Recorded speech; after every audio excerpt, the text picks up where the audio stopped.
Okay, I am very excited to have on the Goldstein on Gelt Show Paul Merriman, who's very well known for teaching financial literacy through books and speeches and blogs and podcasts. And, well, I discovered Paul because I read a great article that he wrote on MarketWatch called The 10 Toughest Investment Decisions. So, Paul, what are the 10 toughest investment decisions? But we're not going to get to all 10, so let's just start with the number one. Well, I do think, Doug, that the most difficult decision is finding that source of information that you can trust. It is a huge mistake that is normally colored by kind of a feeling for somebody you can trust, a sense that this person is working in your best interest, but unfortunately, in many cases, people are not, and you trust the wrong source of information.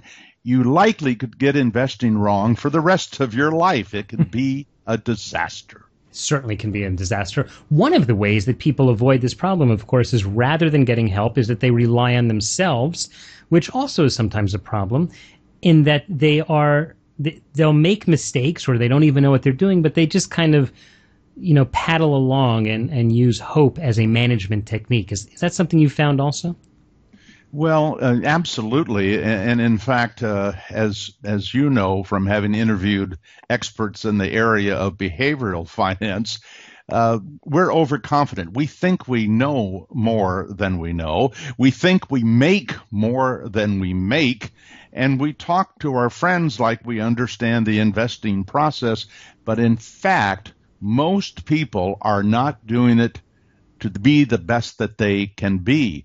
And I believe that literally every investor should spend some time in their life getting professional help. I'm not here to sell any services for anybody, but I know virtually every person can probably do better, even if they only use that professional for a few hours. The professionals know better than the amateurs, and at the end of the day, that can make a difference of 0.5 to 1% a year in return, and that's big over time. So what are some of the big mistakes that people make when they're, trying on their own? Well, I think that because the biggest hurdles that we have tend to be the emotional hurdles. When I started in this business 50 years ago, it was a terrible business. Commissions were out of sight, and they were regulated to make a killing for the salesperson and not for the investor. Loads were 8.5%. I mean, there was a lot of stuff that did not work in the investor's best interest. And I suspect that most investors who started in this business when I started back in the 60s have given away at least 1% a year to the inefficiencies of the way that the market worked back then. Now, today, I think it's different, Doug. I think because of the work of the academics and others who truly do care about the individual investor, or how investing works in the best interest of that individual investor, they've made this process pretty simple. What's left to deal with are the individual's own emotions. Mm-hmm. And if you can't overcome those emotions, I don't know that you're going to be a successful investor, because there's somebody always trying to get you to do something different than what you're supposed to do. That's the way the business works. If we can't talk you out of selling what you have and buying what we have to sell, how do we make a living? Yeah, most people are not prepared. I hear that issue, but you're talking about people trying to not make emotional decisions. None of us, is a Mr. Spock, right? We can't just do everything based on pure logic. And the fact is, we're all aware that when we make a decision, whether it's a buy or a sell, it's going to have an impact on our real life, or paying for our kids' education, retirement. There's a lot of emotional baggage there, and I don't think you can just say, well, ignore it so you can make a black and white logical decision. So how can you train someone to be able to make an intelligent decision, understanding that he or she also has real emotions and real fears? Well, I think it's a partnership. I think it's a partnership in terms of understanding who you are as an investor, what you need to achieve, what risk you're willing to accept to achieve that rate of return. You match that knowledge with the knowledge of how investing works, and you do, in fact, I think, Doug, take most of the emotion out of the process. I wrote a book, a free ebook called 101 Investment Decisions Guaranteed to Change Your Financial Future. All I did in that book was look at 100 decisions, or 101, that we make and looked at it through the eyes of what would be the best practice. And when we can boil this down or break it down to simple decisions, I teach it to high school kids. They get it. Then we do eliminate most of those emotions. And you're right. You're right. The decisions we make do change our lives. But what we have to be careful is not to have fear and greed taking over our decision-making process. And that just happens way too often. That is true. We're talking with Paul Merriman, who is an expert in teaching financial literacy, also perhaps an expert in the financial world. He's written books.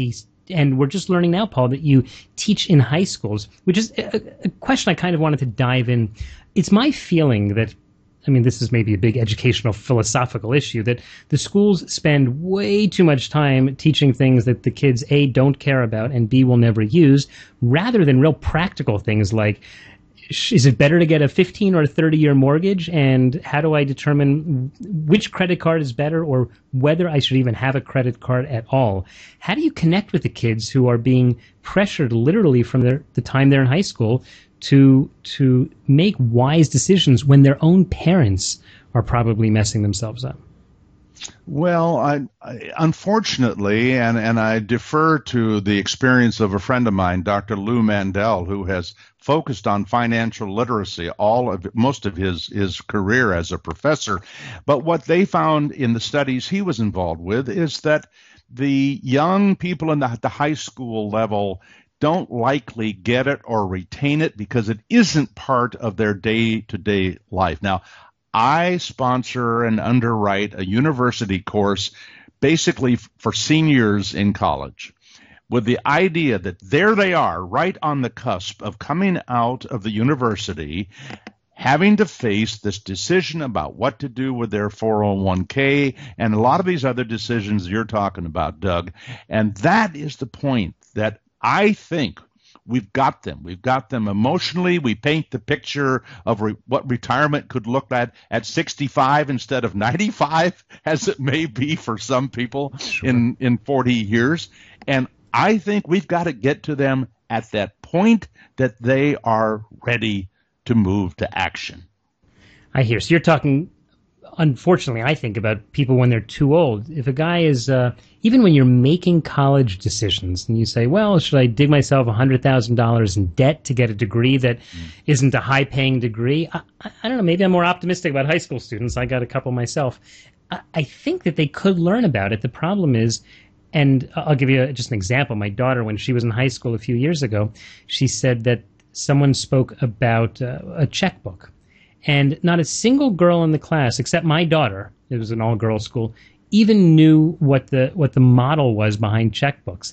And I feel that we protect our children from the dirty world of finance instead of teaching them, this is a job, this is how you work, this is how you save, this is how you give charity, this is how you invest and make, why are kids learning differential calculus when they don't even know how to look, they don't even know the difference between a stock and a bond? Well, I think you kind of broke the code there when you mentioned the fact that your daughter, the daughter of somebody who's in the financial industry, taught her about that. And that's what the studies show, is that at that age, the big impact, the mentor is the mentor at home and this example that they establish, not from the teachers.